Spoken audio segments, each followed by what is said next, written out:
Hello friends, Vivekanand coaching academy के YouTube channel में आपको स्वागत है।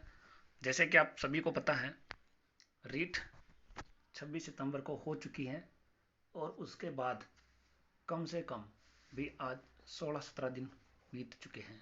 ना कोई आंसर की का पता है, ना किसी का कुछ भी पता नहीं चला, ना ये पता चला कि रीट कैंसिल होगी या नहीं। यानी कि बेरोजगारों के साथ आए दिन बहुत ही बुरा हाल हो रहा है। तो दोस्तों, इसमें किसी की गलती नहीं है, इसके अंदर बेरोजगारों की ही गलती है, क्योंकि वो सरकार को वोट दे के सरकार तो बना देती है, लेकिन वापस सरकार के ऊपर बिल्कुल भी दबाव नहीं बनाना चाहती है।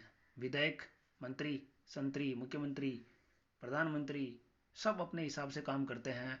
जनता केवल उनके लिए वोट का जरिया है। बाकी 1% वो जनता के ऊपर ध्यान नहीं देती हैं। आप लोगों को खुद को पता है, बीजेपी की सरकार में परेशान थे राजस्थान में, तो हम लोग अशोक गहलोत की सरकार, मुख्यमंत्री, कांग्रेस सरकार बदल दी और कांग्रेस से परेशान होंगे तक भी और बीजेपी को दे देंगे। बस यही सिलसिला चलते रहेगा, किसी को कोई फर्क नहीं पड़ेगा। नेताओं का काम कभी रुका है? कभी नहीं रुकेगा। बीजेपी के नेता का काम होगा तो कांग्रेस का नेता कर देगा, कांग्रेस के नेता का काम होगा तो बीजेपी का नेता कर देगा। उनको पता है अगले हर बार इनकी सरकार आएगी। तो इसलिए दोस्तों, आप लोगों से मैं यही अपील करता हूँ कि जहाँ पर बेरोजगारों का मुद्दा हो वहाँ आवाज़ उठाओ, सब आवाज़ उठाओ। ऐसा नहीं कि केवल कुछ लोगों से, ऐसा कुछ नहीं होता है। जिसने आपने जिसको वोट दिया वहाँ तक जाओ आप लोग और वहाँ तक अपनी आवाज़ पहुँचाओ। तो दोस्तों, इतना कुछ होने के बाद भी अभी तक कोई रीट के आंसर की जारी नहीं कर पाए ये लोग। तो और फिर भी इसमें बहुत सारे क्वेश्चन, बहुत सारे बच्चों में डाउट हैं, तो वो अपन डाउटफुल क्वेश्चन को मैं एक बार अपन बात करते हैं।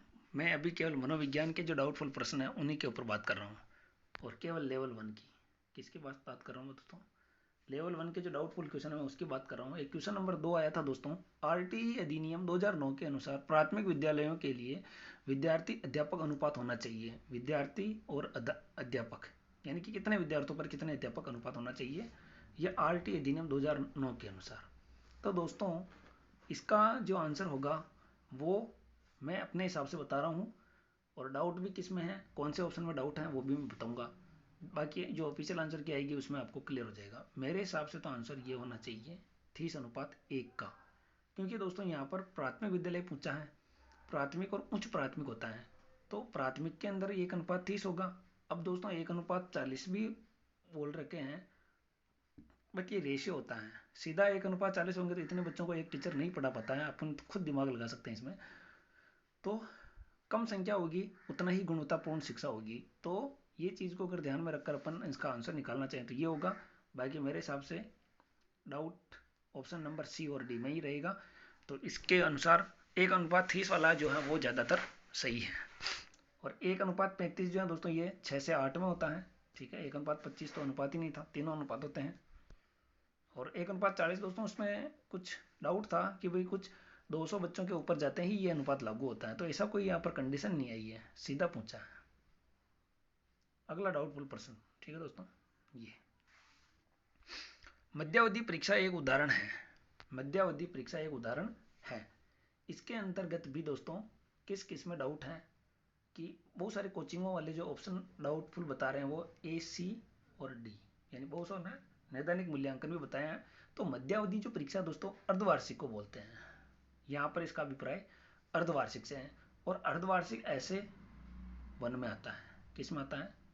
ऐसे वन। और ऐसे वन, ऐसे टू, ऐसे थ्री, अभी इस बार ऐसे थ्री का था।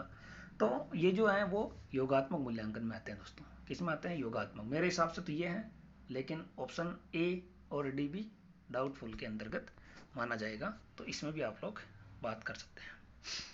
अगले प्रश्न की अगर मैं बात करूं, डाउटफुल प्रश्न की, कौन सा रोग वंशानुगत है?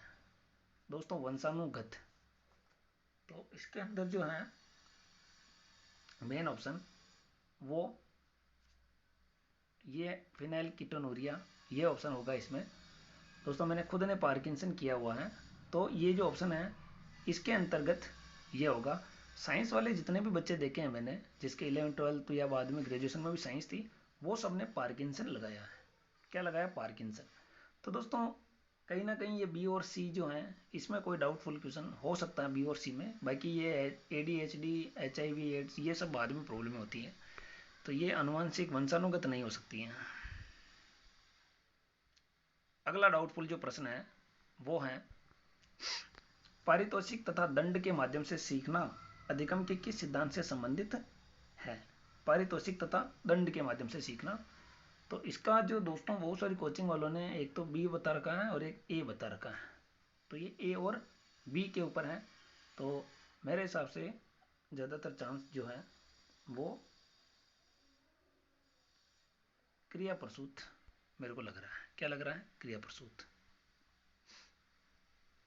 अगला प्रश्न, निम्नलिखित में से कौन सी प्रक्रिया बाल्यावस्था के दौरान सीखने से संबंधित नहीं है। दोस्तों वेरी वेरी वेरी डाउटफुल प्रश्न अगर अपन बोला जाए तो ये ही बोला जाएगा। इसके अंदर जो डाउटफुल प्रश्न है वो कल्पना, तर्क, इसके अंदर है डाउट।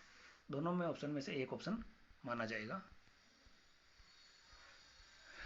अगले प्रश्न की हम बात करें, शिक्षण की खेल कूद विधि किस सिद्धांत पर आधारित है। खेल कूद विधि, ठीक है, playway method of teaching is based on.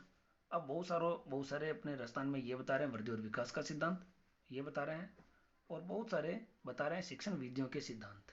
ठीक है, तो इसमें तो मेरे को लग रहा है कि ये सारे ही ऑप्शन डाउटफुल हैं, क्योंकि शारीरिक शिक्षा कार्यक्रम भी पहले चलते थे, जो 6ठी से 8वीं के अंदर शारीरिक शिक्षा कार्यक्रम के अंतर्गत भी खेलकूद विधियाँ होती थी, जिसमें पढ़ाई के साथ साथ खेल का भी माहौल रहता था और खेल के माध्यम से सीखा जाता था। अगला प्रश्न है क्वेश्चन नंबर 17, डाउन संलक्षण का कारण है। इसका ऑप्शन तो दोस्तों यही है, त्रिगुण सूत्रता 21। क्या है दोस्तों? त्रिगुण सूत्रता 21। लेकिन इसमें जो वृद्धि होती है ये भी बोल रहे हैं, तो अब देखते हैं दोस्तों क्या इसका फाइनल आंसर माना जाता है। तो दोस्तों ये थे इसके मनोविज्ञान के जो मोस्टली डाउटफुल प्रश्न थे, ये थे। और बाद में भी अब जब ऑफिशियल आंसर की का इंतजार हम सबको है, और जल्द से जल्द ऑफिशियल आंसर की आ जाए, इसके लिए आप सरकार को ट्वीट जरूर करते रहें। तो दोस्तों ये मनोविज्ञान के कुछ क्वेश्चन थे जो डाउटफुल क्वेश्चन है, देखते हैं इसका आंसर क्या माना जाता है। मिलते हैं अगले वीडियो में, जिसमें मैं और भी डाउटफुल क्वेश्चन लेके आऊँगा आपके लिए। थैंक्स, जय हिंद, जय भारत।